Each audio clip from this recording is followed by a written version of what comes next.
दोस्तों जल्दी से आप अपने चैनल और गुरुजी को सब्सक्राइब करें और इस घंटी पर क्लिक कर दें ताकि आपको पता चल जाए कि आपका इंग्लिश का पीरियड शुरू हो चुका है। हेलो स्टूडेंट्स, कैसे हो आप लोग? आई होप सभी बहुत बढ़िया होंगे। तो बच्चों, एक और पोएम स्टार्ट करते हैं हम लोग। ये है ओ ग्रेट पोएट। अच्छा, ओ ग्रेट पोएट है ना? ओ great poet written by Daya Pawar. ठीक है। अब इस पोएम में दया पवार जी जो है ना, वो बेसिकली ये कटाक्ष से भरी पोयम है। कटाक्ष कर रहे हैं, ग्रेट शब्द जो लगाया ना, महान, ये मजाक उड़ाते हुए, एक तरह से बोल सकते हैं ना, तंज कसते हुए वैसे लिखा गया है। चलो पोएम पे स्टार्ट करो। उससे पहले थोड़ा सा दया पवार जी के बारे में जान लेते हैं। तो दया पवार जी 1935 में जन्मे, 1995 में डेथ हो गई। ये महाराष्ट्रियन है, महाराष्ट्र के रहने वाले हैं। और बेसिकली एक धर्म से बोल सकते बुद्धिस्ट हैं। और इनकी जो लिटरेचर है वो पूरी की पूरी, मतलब बोल सकते हैं दलित लिटरेचर, मतलब दलित लोगों के ऊपर जो अत्याचार अन्याय हुए हैं ना, उनको उजागर करती हुई है। ठीक है। इनका सबसे फेमस वर्क है बलूता। ये इनका ऑटोबायोग्राफिकल नोवेल है, मतलब अपनी खुद की जीवनी पर लिखा हुआ नोवेल है। 1978 में आया था। ठीक है। इसके अलावा ये अपनी पोएट्री कलेक्शन के लिए, पोएट्री के लिए मतलब काफी जान जाते हैं। स्पेशली इनका जो पोएट्री कलेक्शन है कोंडवाड़ा, 1974 में आया था ये। ठीक है। और इनको पद्मश्री अवार्ड भी मिल चुका है। तो दया पवार जी महाराष्ट्रियन राइटर और बेसिकली मराठी राइटर। और ये जो पोएम है ये एक ट्रांसलेटेड पोएम है। ये लिखी है ग्रैम स्मिथ ने, मतलब ट्रांसलेट करी है मराठी से। इन्होंने तो मराठी में लिखी थी और ग्रैम स्मिथ ने ये इंग्लिश में ट्रांसलेट करी है। ठीक है। तो ये थोड़ा सा राइटर के बारे में हो गया। अब हम लोग सीधे पोएम पे आएंगे। ओ ग्रेट पोएट। तो भैया यहाँ पर जो हमारे राइटर हैं दया पवार जी, वो किसको ग्रेट पोइट बोल रहे हैं, मतलब तंज कसते हुए किसको महान कवि बोल रहे हैं? वो बोल रहे हैं वाल्मीकि को। कौन से वाल्मीकि? एक ही तो वाल्मीकि रहे हैं भारत में। वो वाल्मीकि कौन है? रामायण लिखने वाले वाल्मीकि। ठीक है। उनको वो तंज कसते हुए बोल रहे हैं ओ ग्रेट पोइट। अब क्योंकि वाल्मीकि जी खुद दलित समाज से बिलोंग करते थे, ठीक है, इसलिए इनको ज्यादा दुख है एक चीज का। वो इस पोएम में उजागर करेंगे कि इन्होंने दलितों की बात सामने नहीं रखी, दलितों के लिए कभी कुछ नहीं लिखा, कुछ कहा नहीं, कुछ किया नहीं। ये इस बात से बहुत ज्यादा दुखी हैं क्योंकि वो खुद दलित समाज के थे वाल्मीकि। ठीक है।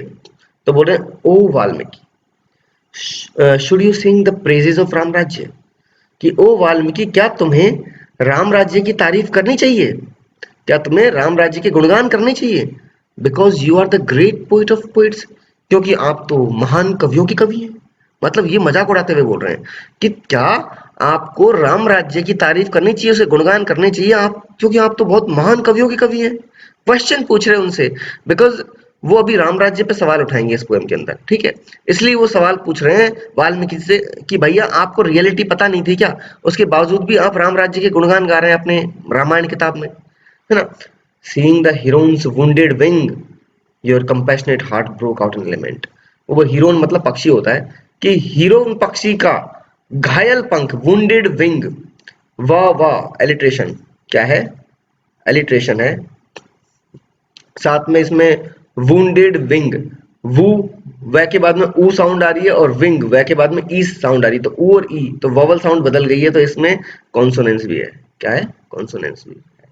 यानी शुरू में स्टार्टिंग में जो स्टार्टिंग में जो कॉन्सोनेंट साउंड है उसके तुरंत बाद में वॉवल साउंड चेंज हो गई है, तो ये कॉन्सोनेंस भी है। ठीक है। तो देखो, seeing the heron's wounded wing, यानी हीरोन पक्षी के घायल पंख को देखकर, your compassionate heart broke out in lament, तुम्हारा जो ये बहुत ही करुणा से भरा हुआ दिल है, ये रो पड़ा। मतलब इसका दुख बाहर आ गया। मतलब एक पक्षी के घायल पंख को देख के तुम्हारा एक करुणा से भरा दिल रो पड़ा, उसका सारा दुख बाहर आ गया। वो कहना क्या चाहते राइटर? वो कहना चाह रहे हैं कि भैया पक्षी के घायल पंख को देख के तुम रो पड़े, परंतु दलित समाज पे हो रहे इतने अन्याय हुए, है ना, स्पेशली ये राम राज्य का एग्जाम्पल लेंगे, तुम उनको देख के तुम्हारे मन में कोई करुणा का भाव नहीं जागा। You were born outside the village, तुम खुद गांव के बाहर पैदा हुए थे। इन ए शंड नेबरहुड, मतलब तुम्हारे आसपास कोई नहीं था बेसिकली, है ना।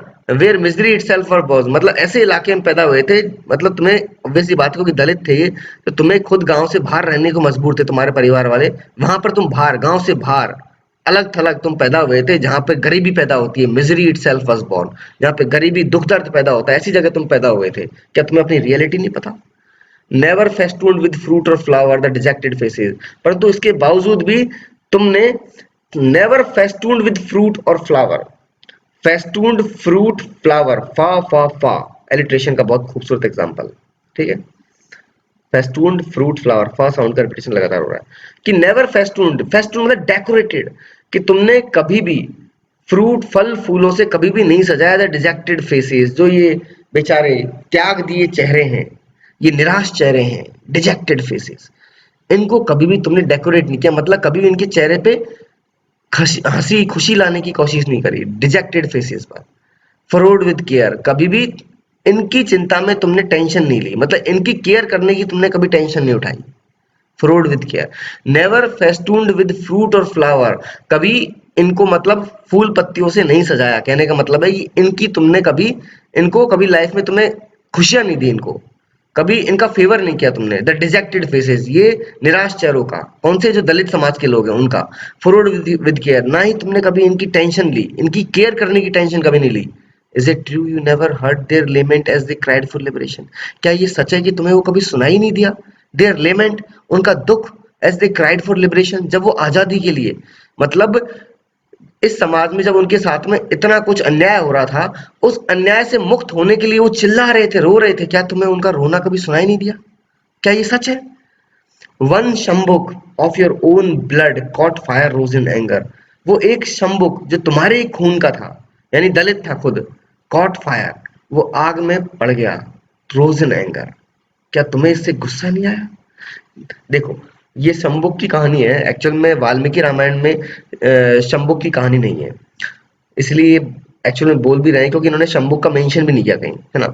तो वाल्मीकि रामायण में शंबुक की कहानी नहीं है, परंतु उत्तरकांड में एक्चुअल में शंबुक की कहानी लिखी गई है, ठीक है।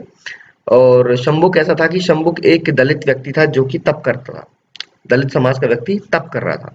कहानी कुछ इस तरह की है कि जब मतलब राम राज्य में जब राम जी राज कर रहे थे, जब सीता जी धरती में समा गई थी, उसके बाद की बात है जहां तक मेरे हिसाब से, मतलब एग्जैक्ट स्टोरी मुझे बैकग्राउंड नहीं पता है, पर मैं आपको स्टोरी बता देता हूँ कि एक ब्राह्मण रोता हुआ राम जी के दरबार में आता है और कहता है कि भैया मेरा तो मतलब मेरा बेटा 13 साल का बेटा है वो खत्म हो गया है। अब राम जी बड़े परेशान, बोले मेरे राज्य में ऐसा कैसे हो गया, अचानक 13 साल का बच्चा कैसे खत्म हो गया, मेरे राज्य में सब खुशहाल जीवन जी रहे हैं। तो वो नारद जी को और बड़े ऋषि मुनियों को बुलाते हैं, उनसे रियलिटी पूछते हैं, तो वो बताते हैं कि जरूर कोई ना कोई अधर्म हुआ है आपके राज्य में, जब भी अधर्म होता है ना तभी ऐसा होता है ना। तो वो समझाते हैं उनको कि कैसा त्रेता युग में क्या होता है, द्वापर युग में क्या होता है, अलग अलग युगों के धर्म को बारे में राम जी को बताते हैं। तो बोलते हैं कि अभी आज के धर्म के हिसाब से केवल ब्राह्मण और क्षत्रिय लोग ही तप करने के अधिकारी हैं, इसका मतलब पक्का कोई शूद्र या वैश्य तप कर रहा होगा, तो आप ढूंढो उस व्यक्ति को। तो राम जी ढूंढने निकलते हैं और फिर उनको एक दिन एक व्यक्ति उल्टा पैर लटके हुए, सिर नीचे पैर ऊपर करके तप कर रहा होता है। तो वो उससे जाके पूछते तुम कौन हो, तो वो बताता मैं शंभुक, मैं दलित समाज का हूँ और मैं तप कर रहा हूँ ताकि मुझे स्वर्ग का रास्ता मिल सके। तो ये सुनते राम जी उसका सिर काट देते हैं। तो ये स्टोरी है, तो इसलिए इन्होंने यहाँ पे बोला है कि one Shambuk of your own blood, कि तुम्हारे खुद के खून का, तुम्हारे खुद का खून, तुम्हारे दलित समाज का शंबुक कॉट फायर, उसको मार दिया गया रोज इन एंगर, मतलब बेसिकली क्या तुम्हें इस बात से गुस्सा नहीं आया? उसने उसने तप ही तो किया था बेसिकली, उस तप के लिए उसे इतनी बड़ी सजा मिली कि उसको तुरंत मार दिया गया। और एक्चुअल में क्योंकि उस स्टोरी में भी होता है कि जैसे शंबुक को मार दिया जाता है, उस ब्राह्मण का बेटा, मतलब फिर देवता खुश होते हैं राम जी के इस एक्शन से, और देवता उससे पूछते हैं कि बताइए हम आपकी क्या इच्छा पूरी करें, तो वो बोलता है उस ब्राह्मण के बच्चे को जिंदा कर दो, और फिर देवता उस ब्राह्मण के बच्चे को जिंदा कर देते हैं। तो इस तरह से कहानी होती है पूरी। तो ये बोल रहे हैं कि शंबुक ने सिर्फ तप ही तो किया था, परंतु वो खुद, उसको ऐसी अग्नि में झोंक दिया गया, उसको खत्म कर दिया गया। क्या इस बात से तुम्हें गुस्सा नहीं आया? Rose in anger, O great poet, ओ महान कवि, देखो ये मजाक उड़ाते हुए बोल रहे हैं, O great poet singing the praises of Ram Rajya, जो तुम राम राज्य के गुणगान गा रहे हो। Even there the icy cliff of humanity towered up, जबकि उनके राज्य में अमानवता, अमानवता अपनी चोटी, आईसी क्लिफ का मतलब चोटी, चोटी पर बर्फ जमी होती है, मतलब इतनी ऊंचाई तक पहुंच गई है अमानवता, पहाड़ तक ऊंचाई तक पहुंच गई है। मतलब वो राम राज्य की मतलब बुराई कर रहे हैं कवि कि उनके राज्य में जो अमानव बिहेवियर था, यानी बोल सकते हो आप लोग अत्याचार था, अमानवीय बिहेवियर था, अमानवीय व्यवहार था, इनह्यूमन बिहेवियर था, वो पहाड़ की चोटी तक, ऊंचाई तक पहुंच गया था, मतलब इतना ज्यादा बढ़ गया था। इसके बावजूद भी तुम राम राज्य की तारीफ कर रहे हो, उसके गुणगान गा रहे हो। ओ ग्रेट पोइट, ओ महान कवि, how then should we call you great poet, हम तुम्हें कैसे महान पोइट कहें, बताओ तुमने क्या किया दलित समाज के लिए? Had you written just one single verse, क्या तुमने केवल एक सिंगल लाइन या कविता भी लिखी है क्या कभी हमारे ऊपर? एक्सपोजिंग दिस इनजस्टिस, इस अन्याय को उजागर करती हुई क्या एक लाइन भी लिखी है, कविता भी लिखी है क्या? दिस आउटरेज, इस गुस्से को बाहर लाती हुई, हमारे समाज के ऊपर हो रहे अन्याय अत्याचार, इस गुस्से को बाहर लाती हुई क्या एक कविता भी लिखी है क्या तुमने? Then would your name have been carved on our hearts, अगर ऐसा तुमने किया होता तो तुम्हारा नाम हमारे दिल में हमेशा के लिए छप गया होता। Then would your name have been carved on our hearts, तो तुम्हारा नाम हमारे दिल में हमेशा के लिए छप गया होता अगर तुमने इतना सा भी किया होता, परंतु तुमने एक लाइन तक नहीं लिखी है हमारे समाज के ऊपर हुए अत्याचार के बारे में। तो ओ ग्रेट पोएट, हम तुम्हें कैसे महान कवि मान लें। ठीक है, समझ में आ गई ना बात? बहुत सिंपल सी पोएम है, आप लोगों को बैकग्राउंड भी समझ में आया होगा और स्टोरी भी समझ में आई होगी एक्चुअल में वो क्यों वाल्मीकि जी को इतनी बुराई कर रहे हैं। ठीक है, बाकी मैं इसको कमेंट नहीं करना चाहूंगा क्योंकि ना तो मुझे नहीं पता शंभुक की स्टोरी कितनी सच है कितनी झूठ है, हमको रियलिटी नहीं पता है। हम तो सिर्फ पोएम पे कमेंट कर सकते हैं कि यहाँ पे दया पवार जी क्या कहना चाह रहे हैं। वो खुद दलित समाज के थे, उन्होंने जीवन में बहुत कुछ झेला था, उनके साथ बहुत अन्याय हुआ था, बहुत भेदभाव हुआ था। उन्होंने अपनी ऑटोबायोग्राफिकल जो नोवेल है उनका बलूता, उसमें इस चीज को एक्सपोज भी किया है।